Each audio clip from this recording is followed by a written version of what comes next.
তো এই হচ্ছে আমার রেসিপি। কেমন লাগলো? কয়লা নিয়েছি আর এই বাটি, এই এবার ওপরে একটু বসিয়ে দেবো হচ্ছে,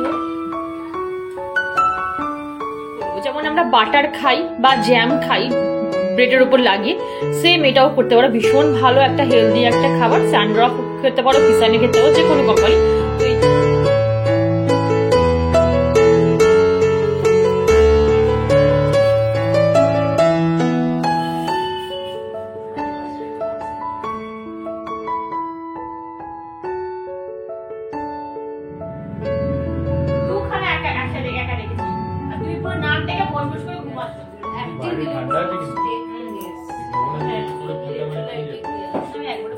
গুড ইভিনিং বন্ধুরা, ওয়েলকাম টু মাই চ্যানেল। আমি শর্মিষ্ঠা। আশা করি আমার সকল বন্ধুরা অনেক অনেক ভালো আছো, সুস্থ আছো আর নিরাপদে আছো।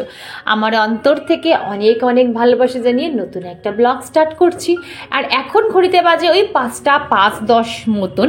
আর আমি তাড়াতাড়ি করে এখন চলে আসি ছাদে গাছপালায় জল দিতে আর জামা কাপড়গুলো তুলতে। কারণ একটু পরেই পুরো কুয়াশাতে না জামা কাপড়গুলো পুরো স্যাঁতস্যাঁত করে পুরো ভিজে যায়। ওই জন্য আমি একটু তাড়াতাড়ি করে জামা কাপড়গুলো তুলে নিই। আর এখন না প্রত্যেক দিন গাছে জল দিতেও লাগে না, ওই একদিন অন্তর অন্তর এসে গাছে জল দিলেই কিন্তু হয়ে যায়। তবে প্রত্যেক দিন এসে আমি গাছগুলোকে দেখে যাই, কিন্তু জল না প্রত্যেক দিন দিই না। শীতের গাছে যদি বেশি জল পড়ে যায় তাহলে কিন্তু শীতের গাছগুলো নষ্ট হয়ে যায়। আর এদিকে আমার শীতের গাছ কিন্তু পুরো ফুল ফোটার জন্য পুরো তৈরি। আমি তো শুধু অপেক্ষায় আছি কবে ফুলগুলো সব ফুটবে আর আমি তোমাদের সাথে শেয়ার করব। আর এই যে দেখো, এই জলের ট্যাঙ্ক থেকে কিন্তু আমাকে জল তুলে তুলে প্রত্যেকটা গাছে স্প্রে করতে হয়।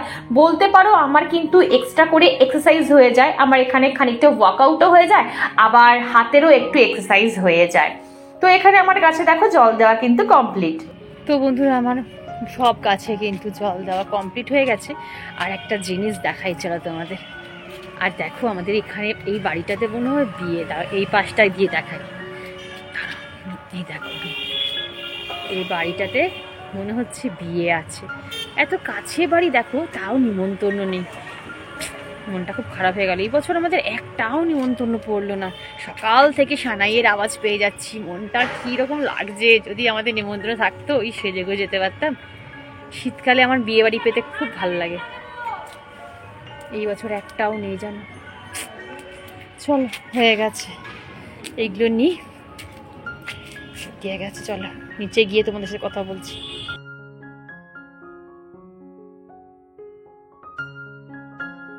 আজকে একটা ছোট্ট কম্প্যাক্ট ব্লগ তোমাদের সাথে শেয়ার করে, বলতে পারো এত ছোট ব্লগ আমি খুব একটা কিন্তু করে উঠি না। দেখবে তোমাদের খুব ভালো লাগবে। অনেক দিন পর আজ আমি আমার প্রিয় মানুষটাকে পুরো ইভিনিংটায় কিন্তু পাবো। মানে তোমাদের দাদা ভাই আজকে পুরো ইভিনিংটাই বাড়িতে রয়েছে। বিশ্বাস করো, এই সময়টা না আমি এতটুকু নষ্ট করতে চাই না। ভালো স্ত্রী মানে কি বলতো, শুধুমাত্র ঘর গোছানো, রান্না বান্না করা, সন্তান মানুষ করা সেটা নয় গো। ভালো স্ত্রী হয়ে উঠতে গেলে না তোমাকে তোমার হাজবেন্ডের সুখ দুঃখটা সমানভাবে ভাগ করে নিতে হবে। তার মনের চাপা কষ্ট, তার জ্বালা যন্ত্রণাটা, টেনশনটাকে তোমাকে দূর করতে হবে। কি জানো তো, আমরা তো ঘরে থাকি, তাদের মধ্যে কি টেনশন চলছে আমরা বুঝেও বা জানতেও চাই না। কারণ আমরা কিন্তু আমাদের একটা জগৎ করে নিই যে আমাদের এই রান্না করতে হবে, এই সংসারে ঘর মুছতে হবে, এই পুজো করতে হবে, এই ডাস্টিং করতে হবে, ক্লিনিং করতে হবে, মানে এই নিয়ে আমাদের একটা জগৎ করে নিই। এর বাইরে যে আমাদের হাজবেন্ডদের খেয়াল রাখা, তাদের মধ্যে কি টেনশন চলছে সেইগুলোকে জানা, এইগুলো কিন্তু আমরা কখনো জানতেও চাই না, বুঝতেও চাই না। আর তোমাদের সাথে কথা বলতে বলতে কত কুইক দেখো আমি কাজগুলো সেরে নিচ্ছি। কারণ যত তাড়াতাড়ি কাজগুলো সেরে নিতে পারবো তত তাড়াতাড়ি আমি গিয়ে হাজব্যান্ডের সাথে সময় কাটাতে পারবো। তোমরা জানো আমি সানডে করে কোনো ব্লগ শেয়ার করি না, শুধুমাত্র আমার হাজব্যান্ডের জন্য, যাতে আমি হাজব্যান্ডের সাথে সময় কাটাতে পারি। তো কি বলো, সেই দিনটা আমি কি করি, পুরো ধরো দুপুর খাওয়া দাওয়া হয়ে গেল, পুরো দুপুর থেকে ইভিনিং অবধি ভালো একটা মুভি দেখলাম, কি ভালো একটা সিরিজ দেখলাম, পুরোনো দিনের কথাগুলোকে একটু আলাপ আলোচনা করলাম, ফিউচারের জন্য প্ল্যানিং করলাম, হাসি ঠাট্টা করি। তাকে এটা বোঝানোর চেষ্টা করি যে 20 বছর আগে যেমন তোমার শর্মিষ্ঠা ছিলাম, আজও ঠিক আমি সেই রকমই রয়েছি। পরিস্থিতির চাপে বলো বা সংসারের চাপে আমি নিজেকে কিন্তু এখনও বদলাইনি। সবসময় এটা দিতে হবে হবে, ওটা দিতে হবে, এটা চাই ওটা চাই। আমি কখনোই হাজব্যান্ডকে এরকম প্রেশার ক্রিয়েট আজ পর্যন্ত করিনি। যেটুকু পেয়েছি এইটাই ভেবেছি যে ঈশ্বর এইটুকুই আমার জন্য বরাদ্দ রেখেছেন, তাই আমি সেটাই পেয়েছি। জীবনে কি পেলাম আর কি পেলাম না এই হিসাব আর এখন আমি করতেই চাই না। তাই যেমন জীবনটা চলছে সেই স্রোতেই চলতে থাকি। স্রোতের বিপরীত দিকে যাওয়ার চেষ্টা করলে সেখানেই কিন্তু আমার বিপদ লুকিয়ে আছে। দুপুরবেলা দুখানা টাইম পেটে আমি বসে একা রেখেছি, দুখানা একসাথে একা রেখেছি, আর তুমি পুরো নাক ডেকে বস বস করে ঘুমাচ্ছ। চাল তো পড়ে আছে।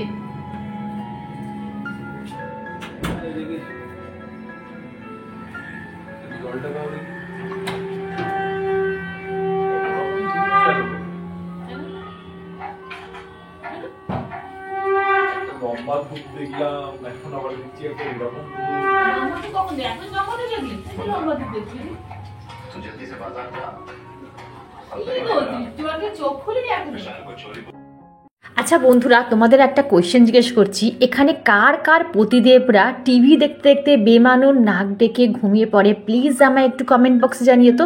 নাকি আমারই পতিদেব শুধুমাত্র এটা করে আর আমার কি মাথা গরম হয়ে যায় জানো, একসাথে দুজনে মুভি দেখতে বসি আর পাশে ওরকম নাক ডেকে পুরো ঘুমিয়ে পড়বে। তো বন্ধুরা, আমি এখানে 2 পিস দেখো চিকেন লেগ নিয়েছি। তো এইটাকে দিয়ে আজকে আমি একটা সুন্দর রেসিপি তোমাদের সাথে শেয়ার করব, কিন্তু এখন আমি বলবো না কি করব, তার আগে বলছি আমি এটাকে কি করব। দেখো এর মধ্যে একটু গরম জল অ্যাড করলাম, তারপরে এর মধ্যে দেব ভিনিগার, 1 চিপি ভিনিগার, 1 চিপি কি 2 চিপি, এরকম 1 চিপির থেকে একটু বেশি ভিনিগার নিলাম, আর নেব একটুখানি নুন, ব্যাস। আচ্ছা এইটাকে আমি বলতে ভুলে গেছি, আমি না একটুখানি চিড়ে চিড়ে নিয়েছিলাম লেগ পিসটাকে, ঠিক আছে দাঁড়াও একটু দেখতে পাচ্ছ। তো এটাকে আমি একটু চিড়ে চিড়ে নিয়েছিলাম আগে লেগটাকে ভালো করে, যাতে মানে সফট হয় আর কিচ্ছু না, ভেতরে যাতে মশলা ঢোকে, ওই জন্য সাইড দিয়ে আমি একটু চিড়ে চিড়ে নিয়েছিলাম এখানে এই ধারগুলো। হয়তো বুঝতে পারছো না, পরে আমি এটা দেখিয়ে দেবো। এটা আমি আধ ঘন্টা রেস্টে রাখবো, তারপর তোমাদের সাথে আমি রেসিপিটা শেয়ার করবো। বন্ধুরা, আধ ঘন্টা কিন্তু আমার চিকেনটা রেস্টে রাখা হয়ে গেছে। যে ভিনিগার দিয়ে যে চিকেনটাকে আমি রেখে দিয়েছিলাম সেই জলটা কিন্তু ফেলে দিয়েছি। ফেলে দেওয়ার পর প্রায় 2 থেকে 3 বার প্লেন জলে কিন্তু চিকেনটাকে আমি ভালো করে হাত দিয়ে ওয়াশ করে নিয়েছি। তারপর আমি কিন্তু এর মধ্যে রসুন বাটা অ্যাড করব। অবশ্যই কিন্তু চিকেনটাকে ভালো করে জলটা ঝরিয়ে নেবে, না হলে কিন্তু জলসা হয়ে যাবে। এর মধ্যে আমি অ্যাড করলাম রসুন বাটা আর হচ্ছে আদা বাটা, আর এর মধ্যে নেবো সামান্য পরিমাণে কাশ্মীরি মির্চ। আর এই যে তোমাদের কাশ্মীরি এই রেসিপিটা, চিকেনের রেসিপিটা আমি প্রথম ট্রাই করছি বলে দেখো একদম সামান্য 2টো লেগ পিস নিয়েছি, মানে এখন স্ন্যাক্স হিসাবে সন্ধ্যেবেলা খাবে, ওই একটা মেয়ে খাবে আর একটা হাজব্যান্ড খাবে, আমি খাবো না। আর অল্প করেই করছি জানো তো, কারণ প্রথমবার এক্সপেরিমেন্ট করছি, যদি কোনো রকম খারাপ হয়ে যায় বেশি করলে তখন কিন্তু নষ্ট হয়ে যেতে পারে। অল্প করলে যদি খারাপও হয় তখন কিন্তু সবাই মিলে আমরা মিলেমিশে খেয়ে নিতে পারবো, নষ্টটা হবে না। আর যদি ভালো হয় তখন তো নেক্সট টাইম আবার বেশি করে করবোই, বাট রেসিপিটার কি নাম দেবো সেটাই এখনো বুঝে উঠতে পারছি না। তো চলো এটা আমি 1 ঘন্টার জন্য রেস্টে রাখি, ততক্ষণ হাজবেন্ড কি বাজার নিয়েছে সেটা তোমাদের সাথে আজকে শেয়ার করি। দেখো বাজারে নিয়েছে এই যে সানড্রপের পিনাট বাটার। এটা না খুব ভালো, এটা তোমরা ব্রেডের ওপরও মানে স্প্রেড করে খেতে পারো। কি বলবো, যেমন আমরা বাটার খাই বা জ্যাম খাই ব্রেডের ওপর লাগিয়ে, সেম এটাও করতে পারো। ভীষণ ভালো একটা হেলদি একটা খাবার। সানড্রপ খেতে পারো, কিষানে খেতে পারো, যে কোনো কোম্পানি। তো এই যে সানড্রপের পিনাট বাটার, এটা এই একটা এনেছে, বড়টাই এনেছে।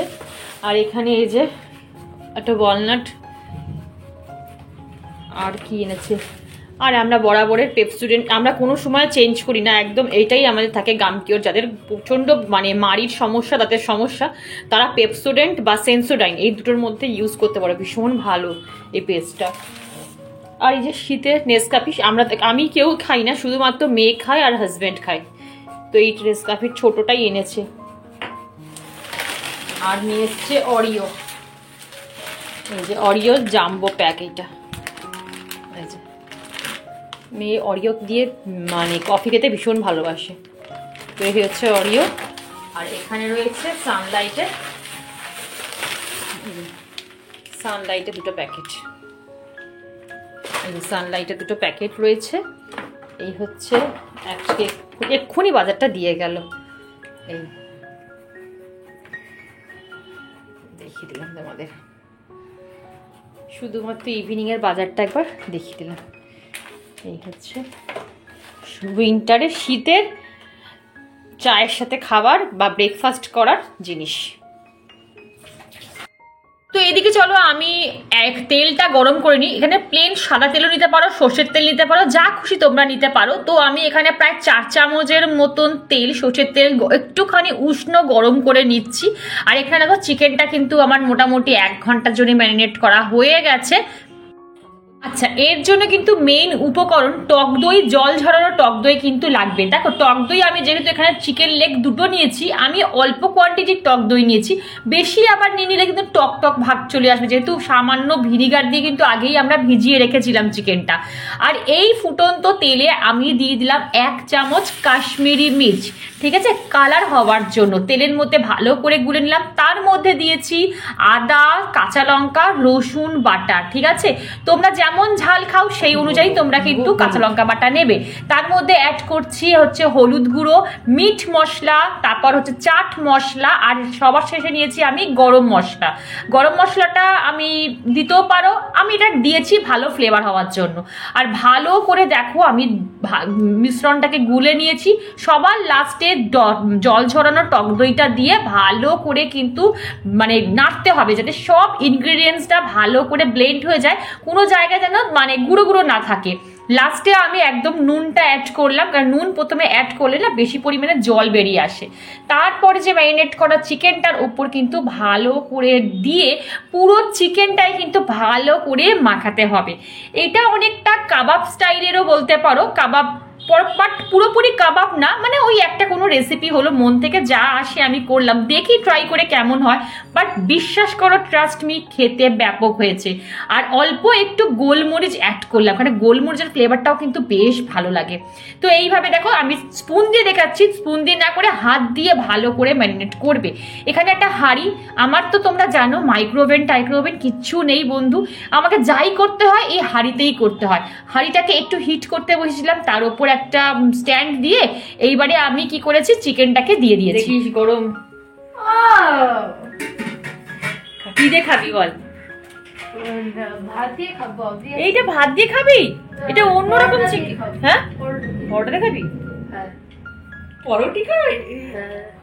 ঠিক আছে। 20 মিনিট পর আমি আবার রান্নাঘরে ফিরে এলাম। আর এখন দেখো চিকেনটা আমার এই কন্ডিশনে রয়েছে। এর মধ্যে আমি একটুখানি বাটার অ্যাড করছি, তোমরা পারলে ঘিও অ্যাড করতে পারো, অনেকে ঘিয়ের ফ্লেভারটা দিতে পছন্দ করে না, ওই জন্য আমি এখানে বাটার অ্যাড করেছি। তার মধ্যে দেখো একটু স্মোকি ফ্লেভার আনার জন্য আমি এর মধ্যে কাঠ কয়লা দিয়েছি, তার মধ্যে আমি একটু ঘি বা বাটার অ্যাড করে দিলাম। ব্যাস, এরপর আমি 5 মিনিট পর দেখো এটাকে তুলে নিলাম। তুলে নিয়ে তোমাদের সাথে শেয়ার করছি এর ফাইনাল লুকটা। প্লিজ পারলে তোমরা এইরকম একবার চিকেনটা বাড়িতে করে দেখবে, তারপর আমার কমেন্ট বক্সে জানাবে। তোমরা এখন আমি তোমাদের বোঝাতেও পারছি না, যখন খাবে তখন তো নিশ্চয়ই বুঝে খাবে। এই দেখো, এই হচ্ছে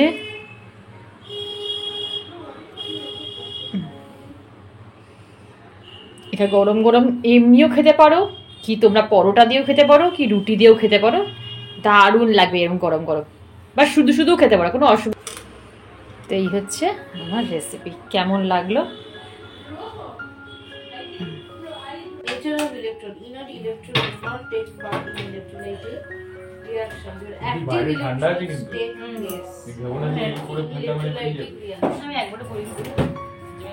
ঠান্ডা মেরে বেরো,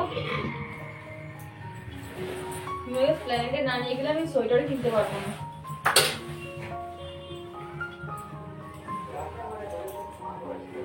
ম্যাক্সিরা দাম বাবা সোয়েটারের, প্রচুর দাম ম্যাক্সের সোয়েটারের। তো বন্ধুরা ব্লগটা এন্ড করতে আবার ক্যামেরাটা অন করলাম। বিশ্বাস করো আরো অনেক কিছু শুট করেছিলাম, হাজবেন্ড আর আমি দুজনে মিলে বেরিয়েছিলাম, অনেক কিছু খেয়েছি, মানে ভালো, খুব ভালোভাবে ইভিনিংটা কাটিয়েছি। তো সেগুলো আমি সব কিছু, ও night skin care routine shoot করেছি, বলেছি না আমি অনেক কিছু শ্যুট করি একটা দিনের মধ্যে, কিন্তু আমি সবটা যদি একদম ভিডিওর মধ্যে দেখিয়ে দিই সেই ব্লগটা প্রায় 30 থেকে 40 মিনিটের ওপর চলে যাবে। তো তোমরা কি সেই অত বড় ব্লগ ধৈর্য ধরে দেখবে বলো? দেখবে না। ওই জন্য কি করি, আমি রেখে দিই, আবার নেক্সট ব্লগ সেখান থেকে কন্টিনিউ করি।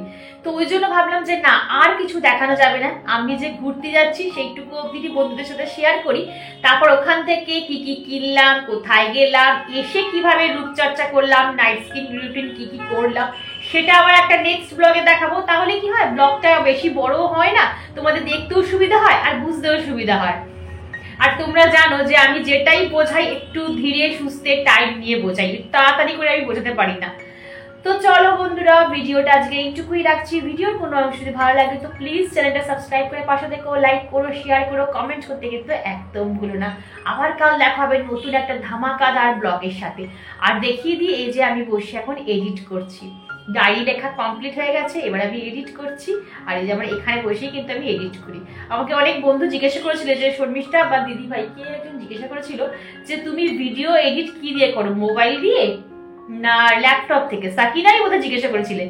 তো আমি মোবাইল থেকেই ভিডিও এডিট করি, আমি ল্যাপটপ নিয়ে বসি না। আমার মেয়ের ল্যাপটপ আছে কিন্তু আমি ইউজ করি না, কারণ ওর তো লাগে, আমি যদি ইউজ করি তখন ওর সমস্যা হয়ে যায়, ওই জন্য আমি এটা ইউজই করি না। যখন পার্সোনাল ল্যাপটপ কিনবো অবশ্যই তোমাদের সাথে শেয়ার করবো। তো যাই হোক, অনেকক্ষণ বকবক করে নিলাম, আর বেশি বকবক করবো না, কারণ ভিডিও এডিট করতে দেরি হয়ে যাবে। তো চলো, ব্লগটা এইটুকু রাখছি। Tata, love you all, good night.